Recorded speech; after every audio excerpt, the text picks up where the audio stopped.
Naruto's 6 paths of pain are more than just fiction. There's tons of Buddhist teaching and reality behind them. Like, this stuff is actually really deep, and it relates to the cycle of death and rebirth, and I'll explain all of it. Let's start with something important that directly links pain's path to Buddhism. In Buddhism, you can reincarnate, but not just as a human. You can reincarnate into an animal, from an animal to a human, from a human to an animal, or from either of those to a godlike deva, okay? So already we have a connection to the 6 paths of pain, which includes an animal path, a human path, and the deva path.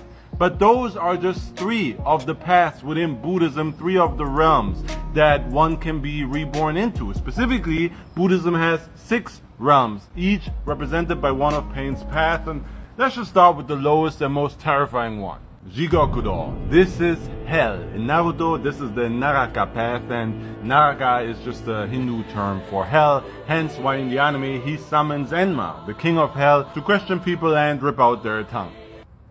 As one does. In real Buddhism, the realm of hell consists of several layers. In one, you might just suffer mildly by constantly being frozen, while in the other, you are casually, constantly boiled while also being tortured.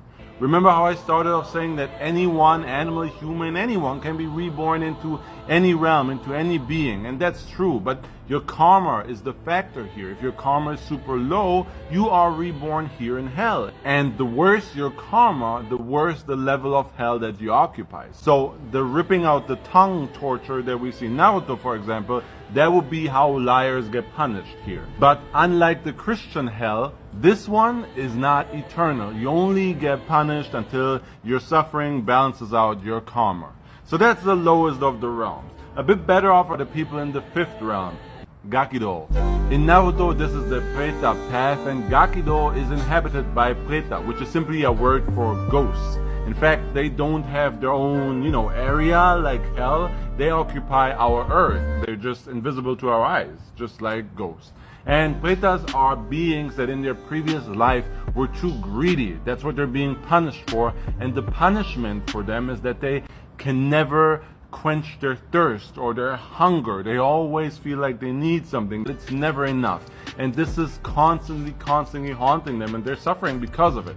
This is represented by pain's Preta path consuming the chakra. And again, also here in Gakido, you are released from your suffering once your bad karma is balanced out, and you can then be reborn into a different realm, hopefully a better realm. The highest of the 3 lower realms is the animal realm, Chikshodo. In Naruto, this is the animal path, and in Buddhism, animals live here. So it's obvious why Pain's animal path can summon animals.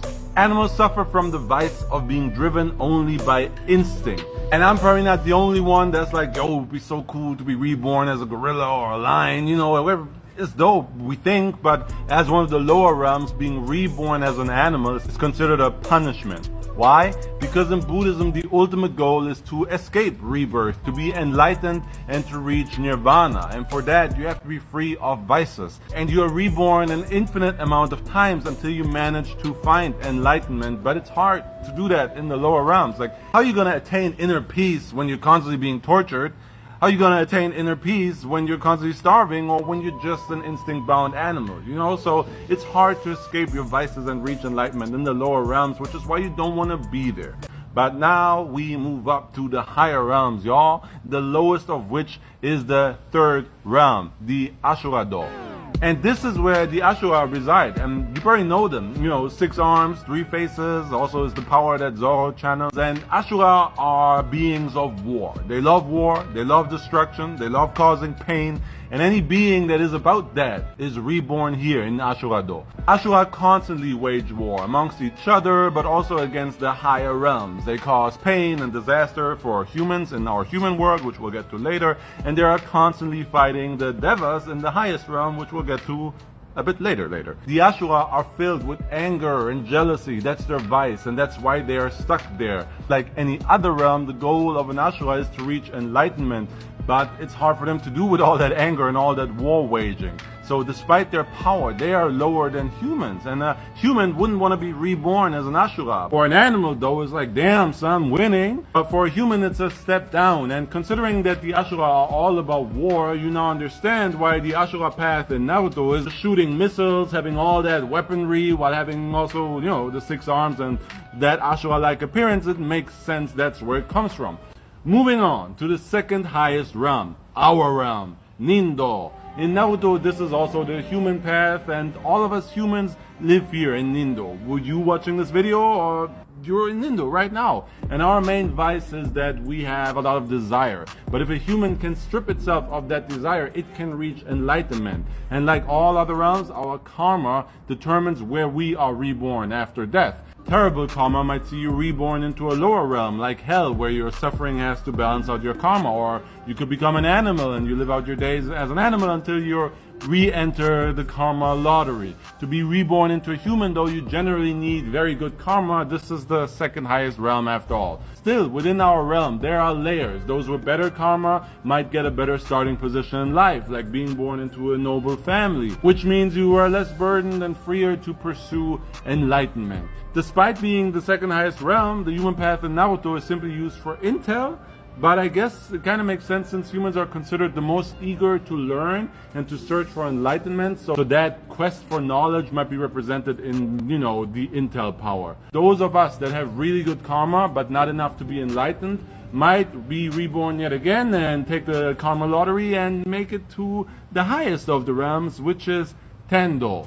And this is where the Devas live, and Devas are as gods. They wield cosmic powers, hence why the Deva path by Pain is by far the most powerful of the 6 paths. And in the Buddhist Tendo, or the heavens, there are layers, like in every other realm I told you about. And the lower Devas, whose karma is not excellent, they are closer to humans and still need food and drink and have some desires, which is a human's main vice. Even within their heavenly domain, those Devas retain some of those needs and desires.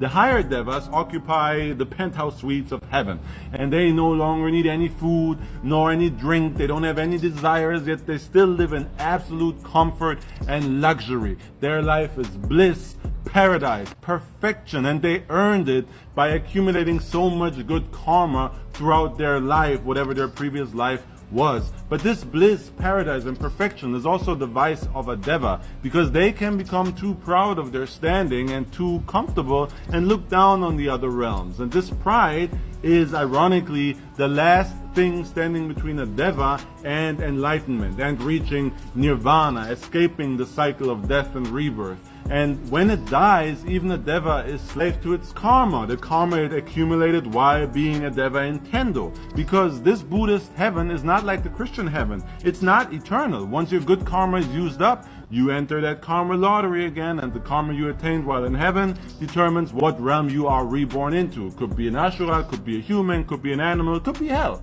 So ultimately, reincarnation is a trap. It's an endless cycle of death and rebirth, depending on the karma you accumulated in your time. And the higher the realm, the easier it is to farm good karma, or even better, to reach enlightenment, nirvana, and to escape that cycle. The human realm, our realm, Nindo, is considered the easiest to reach nirvana from, because we don't suffer like the lower realms, yet we also don't live in that absolute perfection like the Devas. Like, we still have something to strive for, while a Deva has comfort that can make him forget his goal for enlightenment, or even forget the need for good karma altogether. And by the way, that whole cycle that I just explained of death and rebirth, that's called samsara. And the Rinnegan literally means samsara I. Hence why someone with the Rinnegan can control the 6 paths.